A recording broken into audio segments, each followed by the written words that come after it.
Computer থেকে Google Chrome open করার পর এরকম একটা ইন্টারফেস চলে আসে। এখানে সার্চ অপশনের মাধ্যমে আমরা বিভিন্ন কিছু সার্চ করে থাকি এবং উপরের দিকে এই জিমেইল অপশনে ক্লিক করে আমরা বিভিন্ন জায়গায় জিমেইল আদান প্রদান করতে পারি।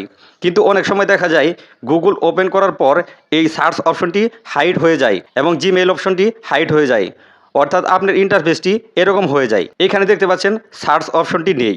এই সমস্যাটি কিভাবে সমাধান করবেন, এই কাজটি করার জন্য উপর থেকে থ্রি ডট মেনুতে ক্লিক করবেন, নিচে থেকে সেটিংস অপশনে ক্লিক করবেন। এরপর এখানে দেখতে পাচ্ছেন সার্চ ইঞ্জিন, এটার উপর ট্যাপ করবেন। এরপর চেঞ্জ অপশনে ক্লিক করবেন। এরপর এখানে যে অপশনটি সিলেকশন করা থাকুক না কেন আপনি এখান থেকে গুগল অপশনটি সিলেকশন করে দিবেন। গুগল অপশনটি সিলেকশন করার পর নিচে থেকে সেট অ্যাজ ডিফল্ট এটার উপর ট্যাপ করবেন। এরপর দেখবেন আপনার গুগল ক্রোমটি আগের অবস্থায় চলে এসেছে, অর্থাৎ এখানে সার্চ অপশনটি শো করবে এবং উপর থেকে জিমেল অপশনটি শো করবে।